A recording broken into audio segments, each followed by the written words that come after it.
Hi everyone, welcome to this week's Halton Hills housing update. So I have June's not great numbers to report today, as well as kind of an interesting week last week in our sales. So let's take a look at the numbers.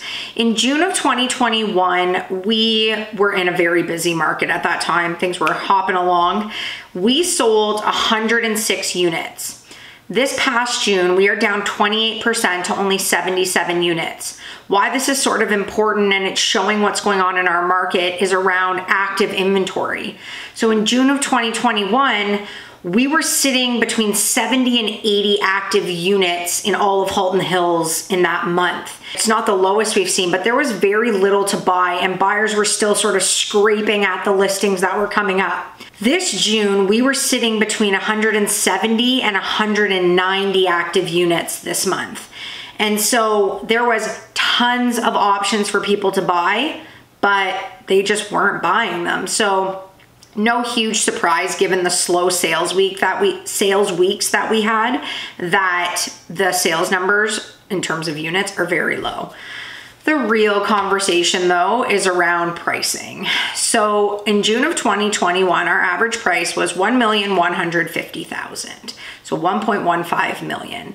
So last month was the month that we really started to feel the hit in terms of our average price. We were down to 1,269, which was down like I think 12% since March. But this month we are at 1,177,000, which is down 18% since March. So everyone that wants to sell their house for what price their neighbor had gotten in February and March, you need to take 18% off that price. Like that's where we're at right now. We are only up 2% year over year. Our average price this June versus last June is virtually the same. It's only $27,000 difference. So our prices are coming back big time. And I've talked about this in the last few weeks about how people's buying power, because of where interest rates are, is significantly backwards. Like the interest rates are causing people to be able to spend $200,000 to $300,000 less. So seeing these price points come down is no huge surprise. I didn't think we'd be at par to last year. It is scarce out there with buyers. And so the sellers just need to really adjust their expectation in terms of where their properties are going to sell, because these numbers don't lie. Like this is where the whole market is at, and people are taking way less than they ever imagined they'd be taking for their house based on what happened at the start of the year. And the numbers this month just scream that, like, you just need to be more realistic of what you're gonna get for your home right now. So ship has sailed. We're back to declining prices for sellers, and we are in a full-fledged buyer's market, that is for sure.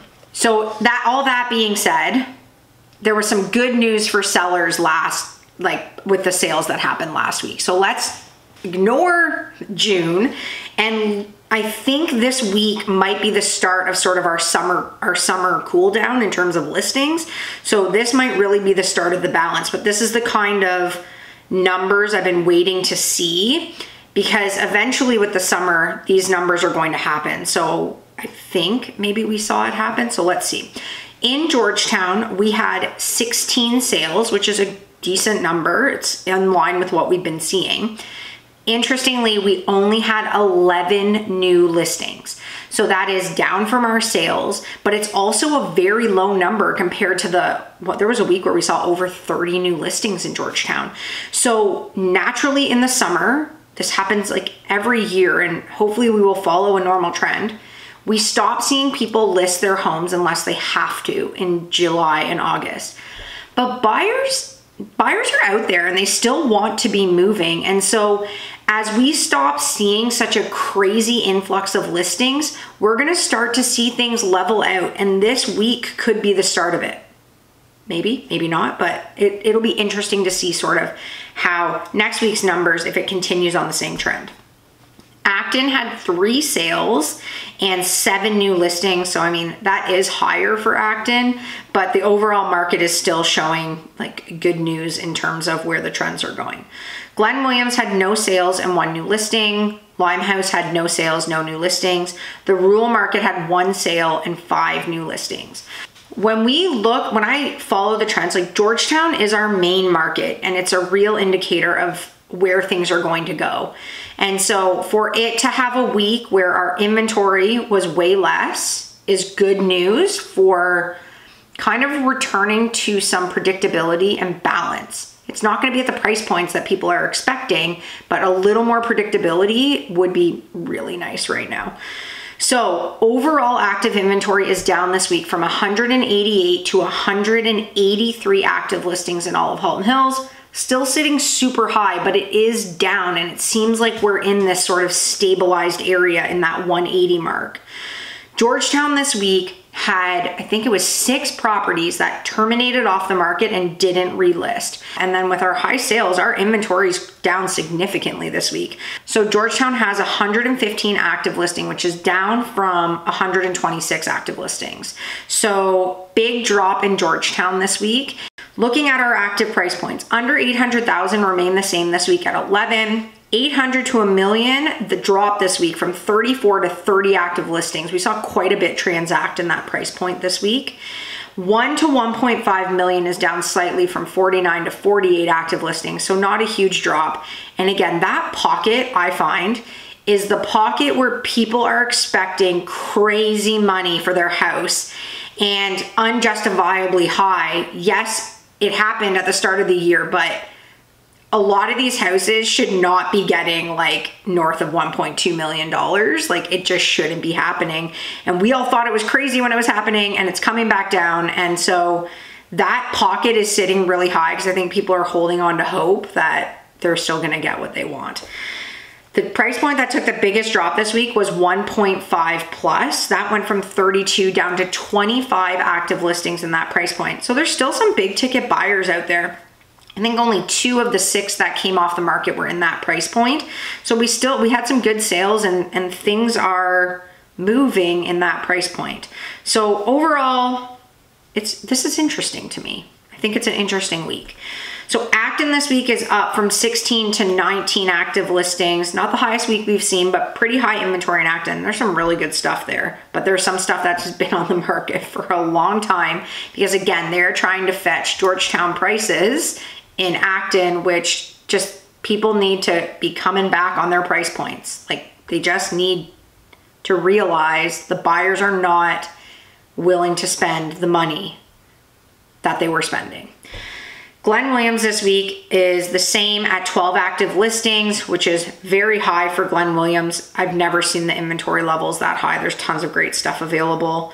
Limehouse has 3 active listings and the rural market is up to the highest number I think I've ever seen, 34 active listings in the rural market. There's some big ticket stuff that just isn't going to move as fast naturally. But an interesting thing is we do have quite a bit under 2 million in the rural market and even under 1.5. Overall, our price points are way down. We are basically at par with what we were at last June. We almost need to delete from our brains all the stuff that happened, and we need to realize that the buying power of buyers has been dramatically negatively impacted by these interest rates. And so yes, although a buyer may want to spend $1.5 million on your house, they really can only get approved for that 1.3. Everything's going to have to come backwards. It's just not realistic to expect the numbers that we were seeing. So everyone's just got to kind of shift their expectations here. Anyways, that was a long update today, but I feel like June numbers were a bit doom and gloom, but the numbers that we saw on our weekly update were sort of promising. I mean, this is what I was hoping would happen in the summer, is that we would stop seeing such an influx of inventory hitting the market, and we would see over the summer the buyers are going to buy through that inventory, and hopefully we can go into September and October with a more balanced, predictable, and stable market. That's my hope. So let's see what happens. I will be back next Tuesday. Have a great week, everyone.